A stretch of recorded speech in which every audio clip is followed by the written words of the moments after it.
Կարան ինչ-որ մարդիկ ինչ չսիրեն, կարա ինչ-որ մարդ իմ հետ խնդիր ունենա անձնական կամ ոչ անձնական կամ ուղղակի սիմպաթիայով ինձ չհավանի, բայց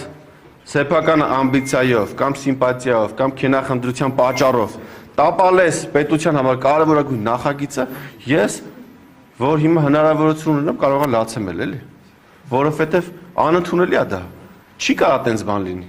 որ դու մարդու հետ անձնական խնդիր ունենաս, քո պետության համար կարևորագույն նախագիծը տապալես, դու ասես տեսար Սարգսյանակին տապալեցի, գլուխ գովաս, ասես տապալեցի, չկարացավ անի, բայց չես ասում, որ դու տալիս ես, քո բանակի աշկն ես հանում, քո զորակոչը կրիտիկական վատ վիճակում է, քո զորքի թիվը 44,000-ից 14 տարում, իջել է 14,000, ասում եմ եկեք միջոց ձեռնարկենք, ասում են բանը, Մեկ խոսում ես, Սարգսյան Հայկը բան, իրա PR-ի համար անում, միշտ եմ իմ PR-ի համար անում, բանակի համար եմ անում, PR-ի համար անելուց լինի, 50 տարի կլինեի ես խմբակցության պատգամավոր, բայց ամենակարևորագույն հարցերը, որ բարձրացնում եմ,